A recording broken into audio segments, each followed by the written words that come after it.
Kalau saya dengar kesaksian-kesaksian, saya jadi teringat bahwa bagaimana kalau keluarga itu dapat dipersatukan. Suatu keindahan yang luar biasa. Dan itu adalah suatu kerinduan daripada Yesus, saudara.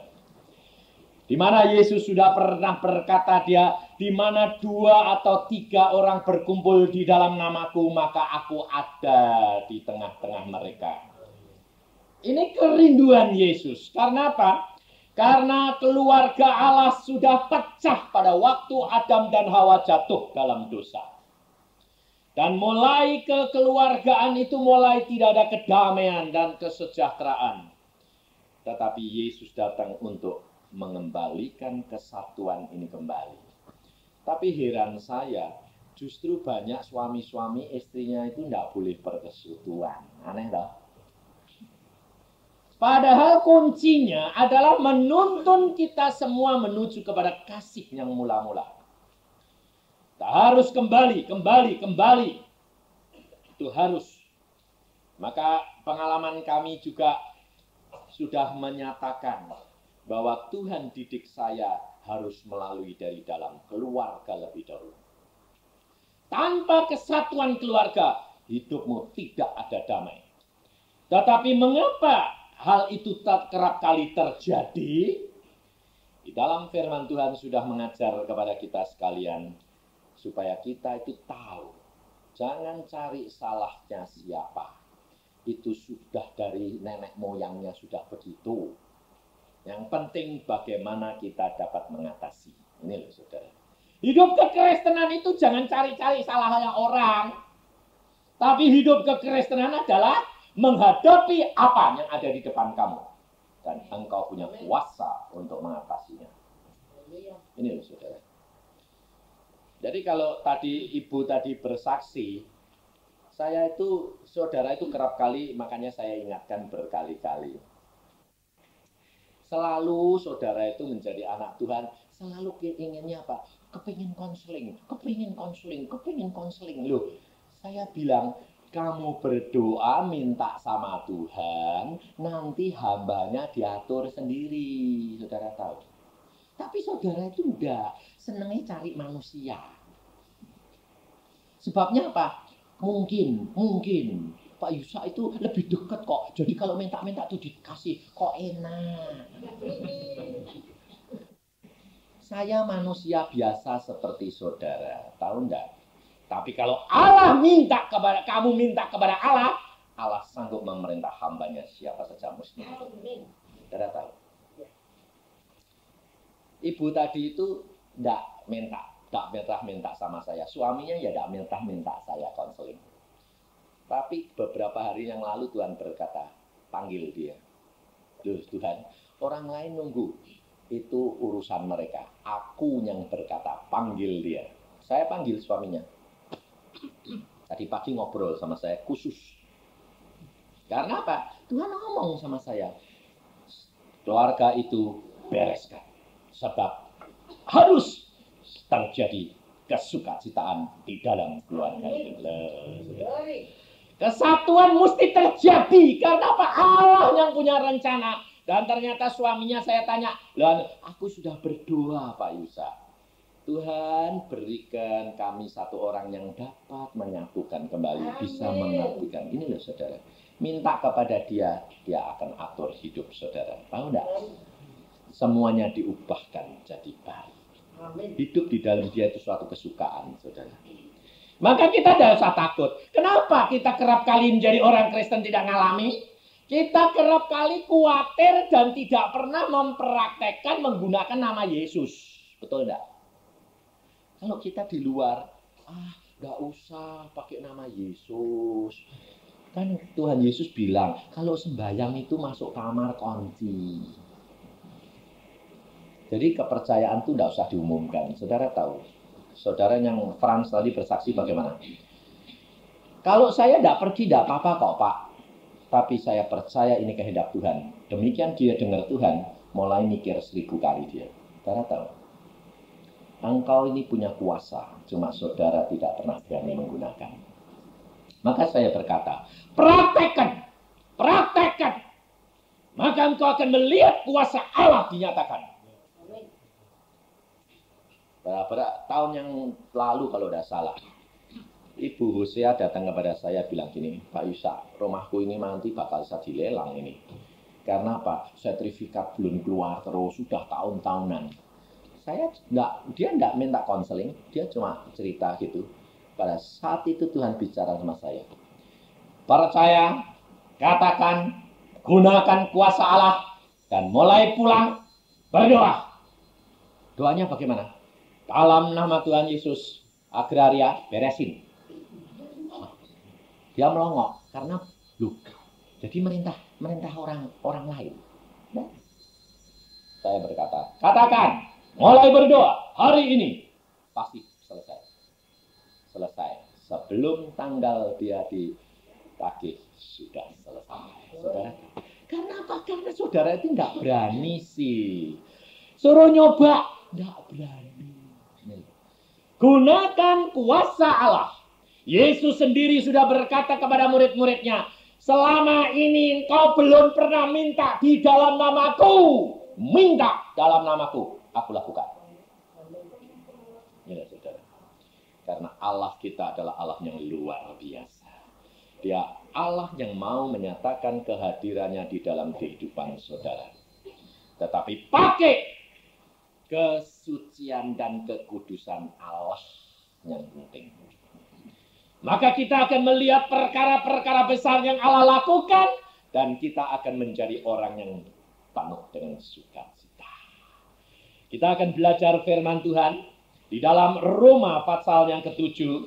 Mengapa keluarga-keluarga, mengapa tidak ada perdamaian. Mengapa terjadi salah paham. Mengapa semuanya itu terjadi. Jangan cari salahnya. Tetapi sudah dari sananya begitu. Tetapi masalahnya sekarang bagaimana kita harus menghadapinya. Hidup kekristenan harus berani menghadapi masalah, saudara. Bukan lari daripada masalah. Kekristenan harus berani menghadapi masalah. Masalah boleh banyak, tapi satu demi satu pasti selesai. Karena Allah kita adalah Allah yang luar biasa. Tidak usah takut. Pada waktu saya ngantar anak saya ke negeri Belanda itu, semua travel, semua pesawat bilang penuh. Sebab saya baru mau langsung daftar, langsung mau berangkat. Saya khotbah KKR di Bandung di Gelora tanggal 21 atau tanggal 20. Besoknya saya harus terbang. Hanya beberapa hari saya pergi ke travel, saya katakan, saya mau berangkat ke Eropa 2 orang. Tidak ada tiket, Pak. Tidak ada tempat, Pak. Semua sudah booking. Penuh. Saya katakan, ada tempat 2 buat saya dan anak. Dia bilang, siapa yang ngomong? Bapakku. Saya orangnya gila-gilaan, benar. Terus dia tanya, oh bapaknya presiden. Enggak. Lebih daripada presiden. Dia bilang, siapa? Allah yang punya langit dan bumi. Dia bilang apa? Oh. Langsung dia dahinya diginiin. Padahal orang Kristen. Tidak tahu. Saya dulunya tidak tahu kalau dia orang Kristen. Orang Kristen. Dan ternyata dia sekarang makan uang saya. Kenapa? Karena saya harusnya kan pulang pergi, bayar kan pulang pergi. Tiket kan harus pulang pergi. Nah, anak saya kan mau sekolah di sana. Tapi bayarnya tiket pulang pergi karena visanya visa turis. Nah, janjiannya kalau anak saya boleh di sana, uangnya dikasih kembali. 600.000 enggak dikasih balik. Kenapa? Bangkrutkan diri. Karena travelnya ditutup, pindah dan buka baru. Saya bilang, ini uang bagaimana? Wah, nggak bisa balikin Pak, bangkrut. Lula kok buka lagi? Ya itu memang akalnya orang dagang. Saudara tahu. Saya marah. Enggak. Buat apa marah-marah? apapun yang terjadi Allah sudah ukur. Dia bilang, sudah gini. Saya berkata, ada pesawat Singapore Airlines 2 tempat. Kok Bapak tahu? Ada, saya bilang katakan. Kamu telepon Entrokal ke Jakarta. Kalau tidak ada, nanti saya bayar Entrokalnya, saya bilang. Dia bilang, wah ini saya belum pernah ketemu orang begini. Bapak yang punya travel atau saya? Allah bapakku yang punya, saya bilang. Saudara itu cuma alat. Dianggap orang gila dah. Akhirnya di Entrokal ke Jakarta, saya di Entrokal langsung dari perwakilan Singapore Airlines dari Jakarta. Langsung ke rumah saya besoknya. Dia bilang apa? Dokter Cipto, ya ada 2 tempat untuk Anda pergi ke negeri Belanda. Kenapa ada? Ada 2 orang membatalkan diri. Tepat nama Anda masuk. Allahku, Allah yang mengada-ada. Tapi saudara itu tidak percaya karena apa? Tidak ngalami, tidak praktek, ya dong? Itu soalnya. Lalu ini travel bilang apa? Bapak ke sana sama anak kenapa? Anakku mau sekolah di sana. Dia bilang apa? Tidak mungkin Pak. Saya ini disuruh ngurus anak orang. Dia mau bayar 2 juta asal bisa sekolah di negeri Belanda. Dan saya sudah urus ke sana hanya belajar piano diusir pulang Pak. Saya bilang, engkau tidak bisa padahal engkau punya fasilitas. Aku bisa, Allah punya segala-galanya. Dia bilang, coba ya Pak, coba saja. Saya berangkat pulang, saya datang lagi, saya bilang, anakku sudah di negeri Belanda, dapat visa student, mana uang pengembalian tiket? Dia bilang apa? Tidak bisa bayar Pak, kenapa? Bapak kan anaknya sudah diterima, kalau melalui saya sudah 2 juta, ini cuma 600. Loh, kok model gitu? Bisa bukan karena saudara, kok saya malah suruh bayar saudara, saya bilang. Enggak, kita ini bangkrut Pak. Lucu enggak? Sekarang buka baru lagi. Apa saya tagih? Enggak. Saya sampai di rumah saya laporkan bapakku. Tuhan, ini kok enggak bayar? Tak gituin. Lalu Tuhan berkata, ucapkan syukur, aku sudah ganti. Dan ada orang besoknya ganti. Padahal uang ini, rencana saya uang yang 600 ini, demikian saya pulang ke Indonesia, saya minta, saya mau kirimkan anak saya di negeri Belanda. Saudara tahu, tapi tidak mau beri. Lalu saya kan jadi agak kecewa sedikit. Loh aku nanti ngirimi anak apa ini? Uang sudah dijanjiin sama anak, uangnya cuma itu, tak kirim ke, nggak ada. Lalu saya lapor Tuhan, ini nggak ada uangnya sekarang, aku sudah janji sama anakku. Tuhan berkata apa? Tidak usah khawatir. Engkau janjikan besok ngirimnya. Ya sudah besok. Ya sudah. Padahal tidak ada uang, saudara. Saya ucapkan syukur, istri saya bilang, ya kamu sudah janji sama anakmu loh besok. Ya besok. Hari ini belum ngirim, belum. Pagi-pagi saya mau ngirim jam 8, saya mau ngirim setengah 8 ada telepon. Pak Yusa, Anda ada di rumah? Ada, sebentar. Saya mau datang sebentar. Aku mau pergi jam 8 ngirim. Padahal belum ada duitnya. Belum ada duitnya. Saya bilang jam 8 saya harus pergi ke bank kirim duit. Loh justru saya ini mau datang. Dia tidak tahu kalau saya tidak ada duitnya. Dia setengah 8 telepon. Dia bilang, saya mau datang sebentar. Oke, datang sebentar. Saudara tahu? Yang ngasih uang dolar 1.200 US dollar. 2 kali lipat. Saya bilang, kenapa kamu kok ngotot? Pagi-pagi Tuhan ngomong, ambil uang dolar, kirim ke tempat Yusa, 1.200 US dollar. Diambil dia 600, diganti 2 kali lipat. Dia tidak tahu kalau saya itu bilang mau jam 8 ngirim itu, sebab sudah janji sama anak saya, uang belum ada. Uangnya dari dia. Tuhan atur semua perkara. Engkau itu tidak usah khawatir. Hidupmu itu sudah diatur oleh Allah. Maka kita belajar di dalam Roma pasal 8, mulai ayat 7. 8 ini di bawahnya punya saya jadi. Roma 7 ayat 19 mulai. Jadi perhatikan saudara, jangan cari kesalahan orang, tapi hadapi segala perkara apa yang ada di depan kamu. Mengapa terjadi salah paham? Mengapa terjadi ketidakcocokan? Firman Tuhan sudah mengatakan, ya, dalam Roma 7 ayat 19 mulai. Sebab bukan apa yang aku kehendaki, yaitu yang baik yang aku perbuat, melainkan apa yang tidak aku kehendaki, yaitu yang jahat yang aku perbuat. Sebab jadi jika aku berbuat apa yang tidak aku kehendaki, maka bukan lagi aku yang memperbuatnya, tetapi dosa yang diam di dalam aku. Saudara tahu? Kata-kata ini dia yang mengatakan adalah Rasul Paulus.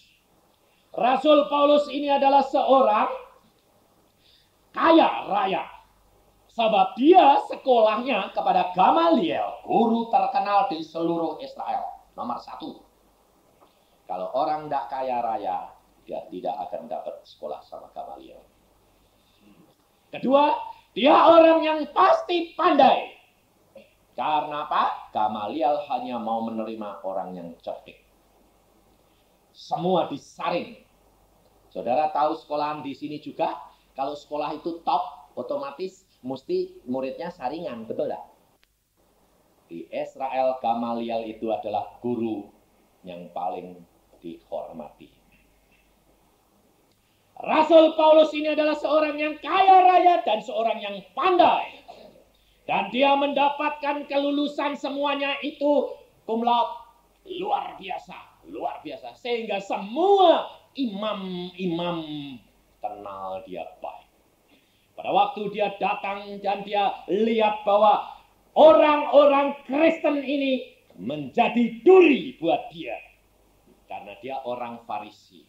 Maka dia minta kuasa daripada imam-imam untuk apa? Untuk membunuh orang Kristen. Padahal Israel pada waktu itu adalah negara jajahan. Kalau imam-imam sampai memberikan kuasa untuk menangkap orang dan untuk membunuh orang, itu punya otoritas yang luar biasa, saudara. Paulus, dia punya otoritas itu, saudara. Karena apa? Dia punya kedudukan, dia punya kepandaian, dia punya keuangan. Dia punya kemampuan secara rasional, secara manusiawi, dia menguasai semuanya. Dan yang dilawan adalah orang-orang Kristen yang seolah-olah tidak mempunyai kuasa sama sekali. Ya toh? Dikejar-kejar, dianiaya. Pada waktu Stefanus dibunuh di depan dia, dia senang, dia bilang harusnya dibunuh. Seperti itu orang Kristen semuanya. Orang ini yang mempunyai kedudukan, kekayaan, kekuasaan, kepandaian, dia mengejar setiap anak Tuhan. Tapi apakah Tuhan membiarkan terjadi terus-menerus? Tidak. Di tengah jalan dia bertemu dengan Yesus. Yesus sendiri bertemu dengan dia, berkata, Saul, Saul, mengapa engkau menganiaya aku? Waktu dia bertanya, siapa engkau Tuhan? Aku Yesus yang engkau aniaya. Kenapa Yesus dapat dianiaya? Padahal dia sudah duduk di sebelah kanan Allah Bapa. Apa yang saudara alami, dia mengalami. Karena engkau adalah dan saya adalah anak tebusan. Saudara dan saya anak tebusan. Dia menjadi bagian dia. Dan kalau saudara menderita, dia merasakan itu semua. Saudara tahu. Tapi saudara tidak mengenal dia. Saudara selalu hidup dalam kekhawatiran, ketakutan. Maka pada waktu Saul ditemui, dia langsung menjadi buta, saudara. Kenapa? Karena dia sebetulnya mencari kebenaran. tapi kebenarannya menurut versinya sendiri. Kebenaran menurut akalnya sendiri. Kebenaran menurut kehendaknya sendiri. Keadilan menurut kehendaknya sendiri. Membunuh orang seenaknya sendiri. Melakukan pada orang lain yang tidak senonoh dengan kepikirannya sendiri. Sebetulnya itu kepikirannya siapa? Setan, saudara. Sebab dari permulaan manusia jatuh dalam dosa. Pikiran sudah mulai dikotori dengan cara berpikirnya setan. Apakah saudara orang Kristen tidak begitu? Sama. Kalau tidak cocok menurut kehendakmu, tidak. Apalagi kalau saudara orang kaya. Tidak cocok, tidak usah dibantu orang kayak gitu. Ya enggak. Makanya saudara, saya selalu katakan, jangan berharap pada manusia. Firman Tuhan sudah berkata, orang yang berharap pada manusia itu terkutuk. Harap kepada Allahmu, segala perkara dapat terjadi.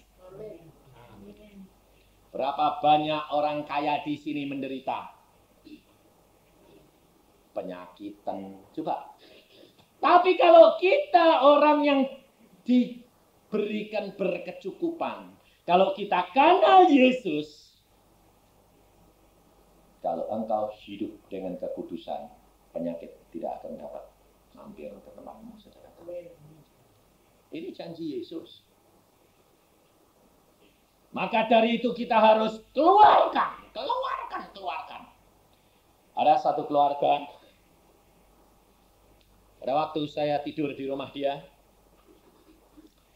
berkata, istrinya yang berkata begini, Pak Yusak, tolong doakan. Kenapa? Saya selalu kalau tidur di rumah orang, selalu saya berdoa untuk keluarganya itu. Tuhan, keluarga ini masalahnya apa yang harus diselesaikan, apa. Saudara tahu. Tuhan ngasih tahu, oh ini ada yang tidak beres. Padahal suaminya sudah berkarunia. Sudah anak Tuhan yang baik. Tapi kenapa masih aneh-aneh? Kadang-kadang saudara tahu, kalau sudah marah, sayur di meja ditumplekin di kepala anaknya. Untung-untung enggak istrinya, anaknya yang ketumplek. Kenapa? Waktu saya khotbah, dia duduk di depan, Tuhan ngomong sama saya. Sambil saya khotbah, Tuhan berkata, lihat saudaramu seiman itu. Kaget saya. Wah, enggak beres ini orang. Langsung saya berdoa, Tuhan katakan, lihat ada apa? Waduh, ada macan gedenya 1,5 meter lebih datengin saya. Waduh, saya pikir ini siapa ini? Untungnya saya di dalam satu pondok kemah yang semuanya putih bersih. Itulah saudara. Dan macan ini mau deketin saya, tapi nggak bisa. Saya cuma lihat, macan kamu ini ngapain? Pondok saya itu putih, kelambunya juga putih bersih. Tuhan berkata, colok matanya. Saya ikuti saja, colok. Kowe langsung gledek mati. Saya bilang, nah kapok aku. Terus saya bilang, doa, Tuhan, apa maksudnya? Roh ini ada di tempat dia. Oh, kalau gitu langsung model saya panggil suaminya. Kamu ini punya roh ini, sifatmu gini.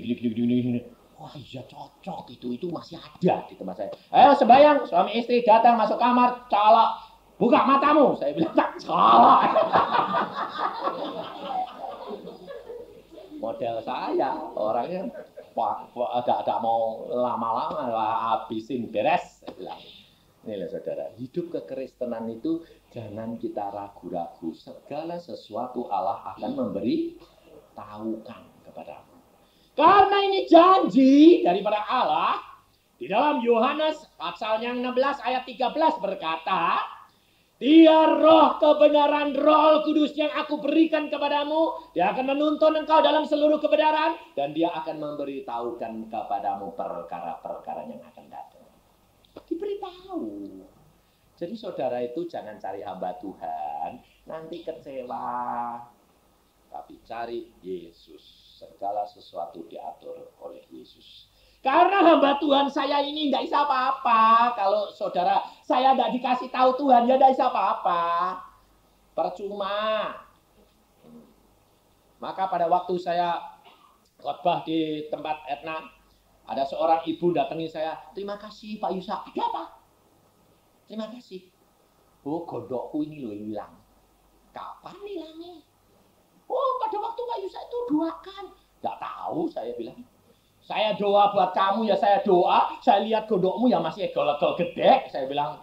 Tidak tahu sampai rumah hilang, ke dokter lalu dia periksa. Dokternya bilang, yang dioperasi apa? Yang gondoknya sudah hilang. Hah? Hilang? Oh ya, sembuh dokter. Tidak jadi dioperasi. Ya bukan saya bilang. Wong saya pada waktu saya bilang amin ya, saya lihat. Lah kok saya gondoknya saya kelotok. Saya bilang, Tuhan, enggak. Adalah urusanmu. Tuhan yang nyabut, bukan saya.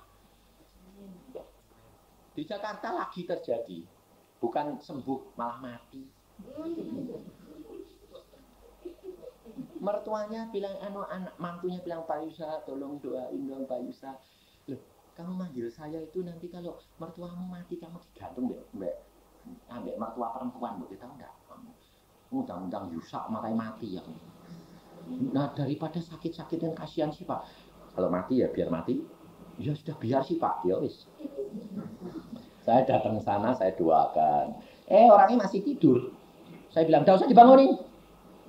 Saya lihat saja. Saya masuk, saya lihat. Saya berkata, hai jiwa, aku tahu engkau sudah mau bertobat.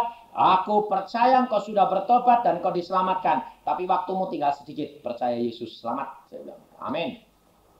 Saya bilang, oh waktunya sudah game kok, tinggal seminggu. Seminggu Pak Isa? Ya, siap-siap sama kami. Seminggu kemudian dia datang. Betul loh, seminggu mati. Nah iya. Makanya jangan panggil-panggil jaluk kesembuhan. Kalau Tuhan bilang mati, gue kapok gue nanti. Jadi Tuhan itu mengatakan apa saja yang sudah ditetapkan. Jadi kita hidup harus mempraktekkan apapun yang Tuhan kehendaki. Saudara tidak bisa tawar-tawar. Kalau Tuhan bilang, malam ini pulang, kamu bisa tawar bilang, jangan sih Tuhan, diundur-undur. Tidak ada waktu. Ngerti enggak? Maka dari itu lakukan firman Tuhan dan menyenangkan hati dia. Kalau Paulus dia berkata, sebab bukan apa yang aku kehendaki yaitu yang baik yang aku perbuat, melainkan apa yang tidak aku kehendaki yaitu yang jahat yang aku perbuat. Ini saudara. Mengapa terjadi salah paham? Kerap kali si suami itu ngomongnya ya baik, apalagi istri. Maksudnya kan baik toh ngomongnya. Saya yakin tidak ada istri yang sengaja nyakiti hati suami itu tidak ada. Hati suami yang mau nyakiti hati istri ya tidak ada. Maunya nyayang, tapi keliru. Maunya nyayang, ketemu orang ketarik itu piye? Enggak iya. Firman Tuhan sudah berkata, apa yang aku kehendaki yang baik, justru aku tidak bisa berbuat. Yang jahat yang aku tidak kehendaki, itu yang aku berbuat. Itu bukan dia, tetapi roh dosa. Paulus berkata, Roh Kudus berkata melalui Paulus, itu dosa yang ada di dalam diriku, kata Paulus. Jadi kalau saudara itu membenci orang yang jalannya salah, saudara yang salah. Karena dosa yang ada di dalam diri orang itu yang berbuat. Sehingga kalau dia menyakiti hati saudara, dia pasti hidupnya tidak tenang. Karena apa? Dia tahu itu salah, tapi dia tidak tahu, tidak dapat punya kuasa untuk tidak melakukan. Contohnya, orang rokok. Rokok itu tahu buang duit enggak? Hah? Ya.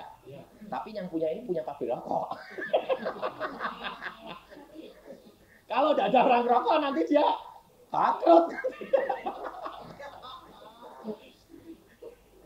Tapi dia mau lepas bisa enggak?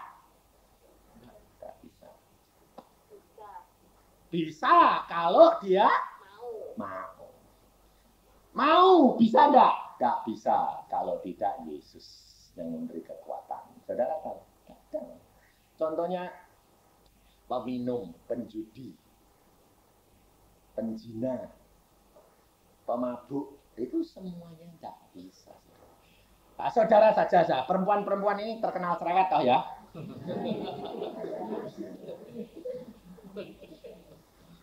Sekarang kalau sudah biasa ngomel terus, coba berhenti, bisa ngomel, berhenti ngomelnya enggak? Tak kamu. Sembayang sampai semalam suntuk, puasa tetap ngomel. Sebabnya apa? Sebab itu dosa yang ada di dalam diri kita. Kalau budiku, aku melayani hukum Allah, tetapi dengan tubuh insaniku, aku melayani hukum dosa.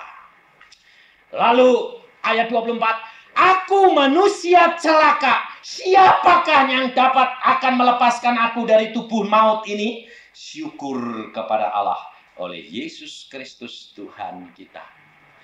Paulus sendiri mengakui bahwa tidak mungkin aku lepas. Hanya anugerah dia. Itu aku dilepaskan. Saudara kan? Jadi kalau kamu malah membenci musuhmu, salah Tuhan bilang. Kasihilah musuhmu, kata Tuhan. Ngapa? Karena yang berbuat itu bukan dia, tapi dosa yang ada di dalam orang itu. Dan itu yang kamu benci. Dosanya itu bukan orangnya. Jadi dosanya itu diusir, ditengking dalam nama Yesus. Tapi orangnya dikasihi. Tapi saudara tidak melakukan. Lah itu. Sehingga tidak punya kuasa.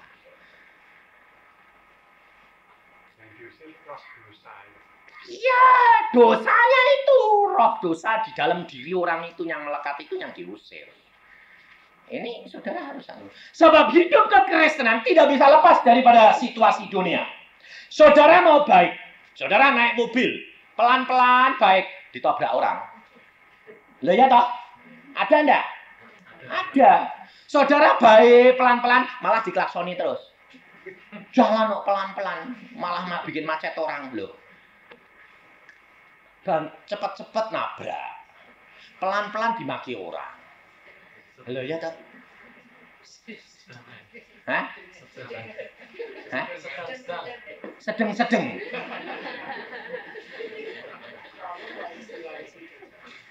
Tidak bisa sedeng-sedeng. Saudara harus tahu situasi dan kondisi. Sikon. Ada seorang, saya kalau selalu bersaksi selalu naik mobilnya cepat. Tapi ini lucu. Seorang ini jalan di Jerman. Dia ini perempuan naik mobil sendiri.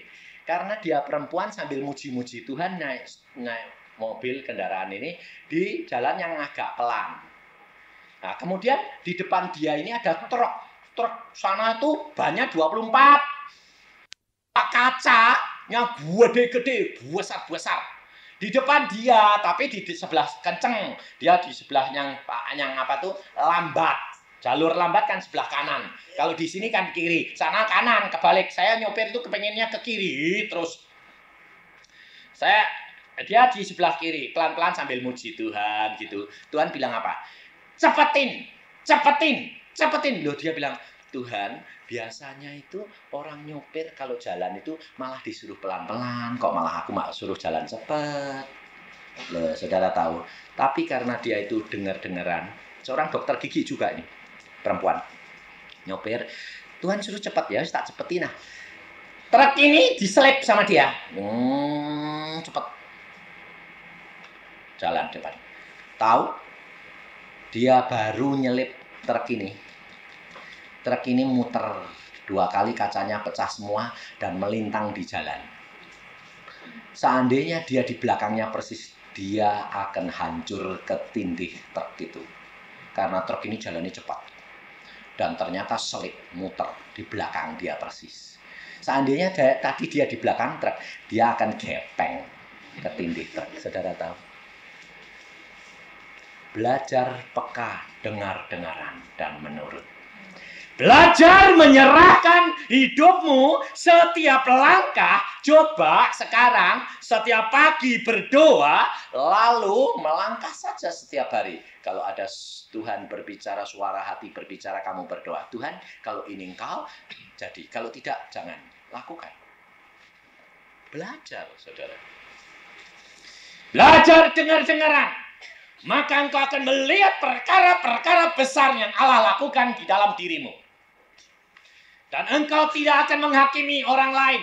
Engkau tidak akan sakit hati dengan orang lain. Karena kalau suami nyakiti hati, kamu langsung ngomong. Oh, dosanya yang bikin sakit hati saya. Bukan dia kok, dia sayang kok. Lah itu mesti diomongi, jiwamu itu diomongi. Itu dipraktekkan sama istri saya. Dia selalu kalau saya bilang, saya dulu kok gini-gini. Udah, dari dulu aku udah bilang gitu. Itu bukan kamu kok. Dosa yang di dalam kamu.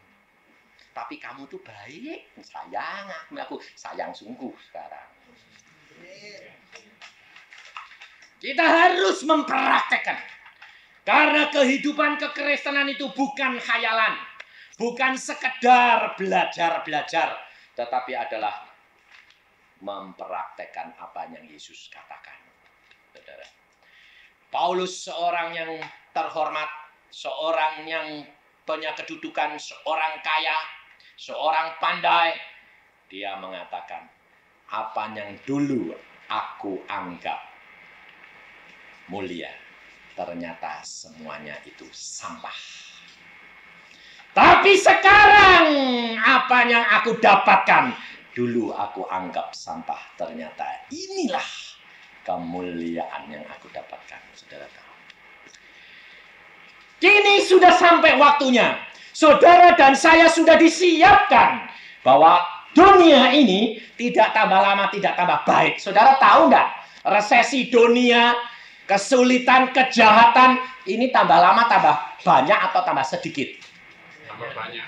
Tambah banyak, tambah kacau, tambah hancur. Dan kalau saudara tidak mulai praktek sekarang, mempunyai kuasa di dalam nama Yesus Kristus, engkau akan termakan oleh mereka.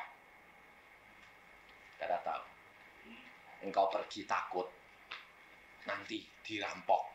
Engkau pergi takut, nanti ditodong. Mau pergi sini takut, nanti gini, nanti gini. Ninggal rumah takut, nanti rumahku dimasukin orang. Tidak dimasukin orang, nanti ada orang. Ini ya saudara, hidup kekristenan itu harus sekarang mulai praktek. Kenapa? Tuhan sudah tahu. Firman Tuhan sudah mengatakan, dunia tambah lama tambah parah. Dan kalau engkau tidak belajar sekarang dengan kuasa dan wibawa Allah, engkau akan diterjang oleh mereka. Dan hidupmu menjadi penakut. Kalau engkau hidup penakut, frustrasi, engkau tidak dapat menikmati hidup yang berkemenangan. Tapi bagaimana dua orang ini dapat dipersatukan? Kalau dua orang ini mau doa bersama. Karena Yesus sudah berkata, di mana 2 atau 3 orang berkumpul di dalam namaku, aku hadir. Jadi kalau setiap hari saudara kumpul suami istri, atau saudara dengan anak, atau siapa saja berdua, maka engkau Allah akan hadir setiap hari. Engkau setiap hari dibaharui. Diberikan kuasa, diberikan kekuatan, diberikan kemampuan mengatasi segala perkara itu. Dan saudara menjadi tambah lama, tambah peka terhadap Tuhan. Tapi kerap kali saya selalu bilang, saya tuh heran saya bilang. Kenapa? Suami istri itu sudah mana berapa kalau sembahyang bareng kok malu. Tidak bisa ngerti saya bilang. Uang sudah kumpul puluhan tahun, anaknya brojoli terus, tapi sembahyang bareng kok malu. Sampai saya kadang-kadang sampai kasar. Kalau tidur bareng kok tidak malu kamu? Kok sembahyang malu. Nggak bisa ngomong kok Pak Yusa. Ini keluar susah sekali. Saudara tahu itu setan yang menghambat. Karena setan tahu kalau engkau bersatu suami istri, setan kelabakan. Karena Yesus harus menggenapi firman-Nya. Aku hadir. Nah, kalau Yesus hadir, lalu saudara berdoa, minta kuasa, setannya nggak lari ke birit-birit. Ayo. Yang masukin kamu, yang ganggu kamu, dosa kamu, nggak hilang semua. Paulus sudah berkata, aku manusia yang celaka ini, siapa yang menolong aku? Puji Tuhan, ada Yesus yang sudah mati buat aku. Dia sanggup lakukan segala perkara. Dan dia sanggup melepaskan engkau daripada segala ikatanmu. Saudara, tidak ada seorang pun boleh menjamah engkau kalau tidak dikehendaki Allah. Berapa kali saya mengalami. Saya berapa kali naik mobil mau celaka. Tidak ada yang boleh menjamah kalau Allahku tidak menghendaki. Pada waktu saya pulang sama adik saya mau menikah. Malam itu saya bilang gini, yuk kita sembahyang dulu, sembahyang. Wah, Tuhan sudah ngomong. Nah, tapi karena adik saya besoknya menikah, tidak bisa ditunda. Waduh, piye ini? Tuhan ngomong bagaimana? Iblis ingin menjamah engkau, tapi aku izinkan mobilmu, tapi tidak tubuhmu. Waduh. Wah, saya sudah bilang, sudah bisa mangkat lah. Mobil kita itu pasti dijamah ini nanti. Wah, piye ini, tidak bisa ini. Sungguh, sampai di Tegal, saya yang setir tidak ada apa-apa, sampai saya pegang terus. Sebabnya apa? Tak tangkingi sepanjang jalan. Dalam nama Tuhan Yesus, setan, jangan usah pegang-pegang ya, saya bilang. Terus, saya setir terus, sampai di Tegal, tidak ada apa-apa. Demikian adik saya yang mau kawin, dia bilang, Kak, tak gantiin, mau sudah dari Bandung sampai Tegal lewat, sampai ke Comal. Gantian saya, Kak, itu malam. Saya berangkat dari sini jam 8 malam. Lalu jam 1 itu dia bilang gitu. Terus saya bilang, ya sudahnya ganti. Saya lupa, saudara. Kalau pesen Tuhan itu tadi gitu. Nah, tak pikir, dia ya anak Tuhan kok. Mau kawin, malah hati-hati toh. Nggak taunya dia nyopir. Jalanan lurus itu katanya belok. Lah, masuk sawah. Jam 1 malam masuk sawah, merotolin semua mobilnya. Merotolin semua, setirnya itu muter, merotolin semua, merotol semua. Karena apa? Melompati parit 1,5 meter. Karena larinya kenceng. Saya mangku anak saya sama istri saya bilang, lalu istri saya bilang, loh, anak saya melosot ke bawah, loh, lah mobilnya sudah loncat parit masuk sawah, merotolin semua. 1 mili di samping tiang telepon. Kalau itu kena tiang telepon, habis sudah. Merotoli. Jadi mobil itu loncat. Satu bagian tubuh kita yang lecet. Tidak ada. Tidak ada yang lecet. Saya bilang, semua selamat. Selamat. Tadi Tuhan ngomong gitu kok. Ya mobilnya yang merotoli. Saya bilang, ya sudah. Saya bilang. Lalu saya bilang sama adik saya, loh, karena ini bagaimana tengah malam jam 1? Tidak ada yang mau. Di tengah sawah gini. Udah gini saja. Barang ditinggal, kita saja sama istri sama anak-anak pergi ke Semarang. Besok pagi-pagi tak jemput ya. Ya. Supaya cepat-cepat pulang. Saya bilang, ya. Kemudian saya berdoa, Tuhan, ini satu keluarga. Yang ditinggal cuma 1 orang. Lah kalau tidak ada mobil spesial yang diutus Tuhan, itu tidak mungkin toh. Mana ada mobil kosong malam tengah malam. Saya berdoa, aku tahu segala perkara sudah ada di dalam tanganmu. Engkau rencanakan yang terbaik. Saya di tengah jalan, saya nengkreng gini saja. Tuhan, kirim mobil dalam nama Tuhan Yesus. Mobil berhenti. Kosong. Dan sopirnya sendiri yang punya. Dia bilang, kok bisa tolong saya sama istri anak-anak sebab saya mengalami kecelakaan. Oh, ayo naik.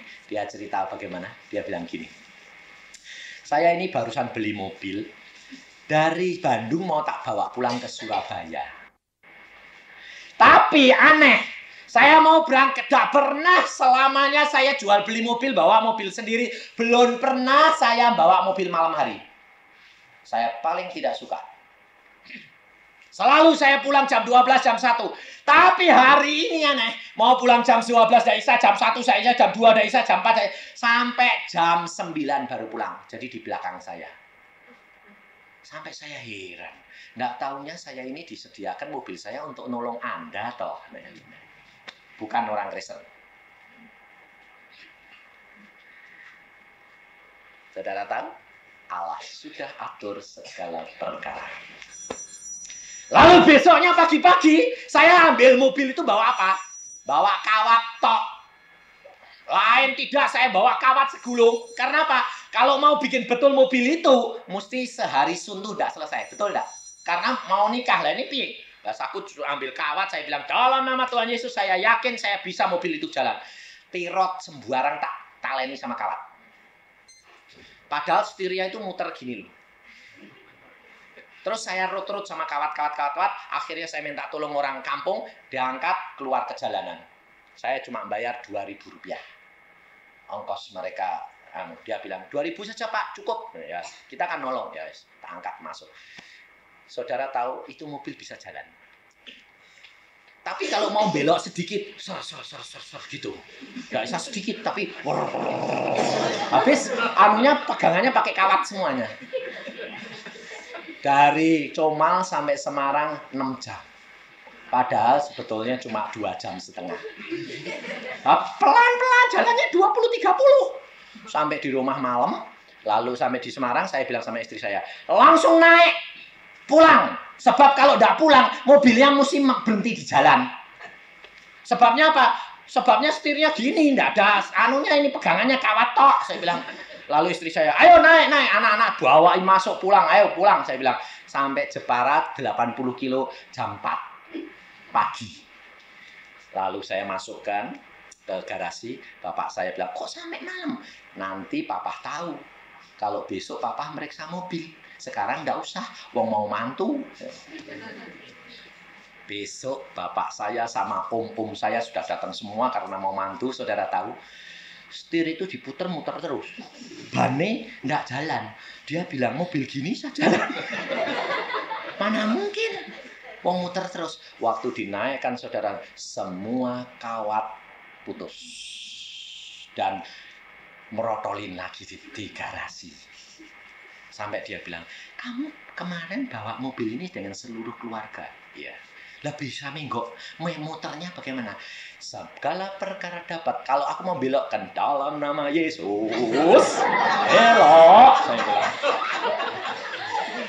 Sampai istri saya tidak tidur semalam karena apa? Ketakutan. Tuhan, tolong ini jangan sampai masuk got.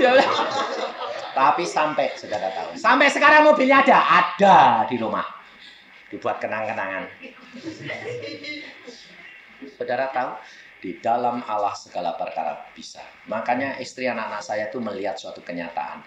Mustahil ya, tidak ada barang yang mustahil kalau Allah kehendaki. Karena saya berdoa, Tuhan, malam ini hamba mau pulang, boleh enggak? Pulang, mobil bisa bersama dengan aku, hanya sampai di tempat, jangan nginep. Karena tahu ini merotolin semua bakalnya itu sudah habis, ludes. Saudara tahu. Kita berjalan dengan Yesus, tidak ada barang yang mustahil. Maka kenapa saya berani menyerahkan hidup saya? Saya kenal Dia. Hidup rumah tangga kami dipersatukan karena Yesus. Keluarga kami bahagia karena Yesus. Tanpa Yesus tidak ada yang dapat menolong saudara. Karena dosa yang ada di dalam kita yang menyebabkan salah faham dan pengertian. Amin. Mari kita berdoa.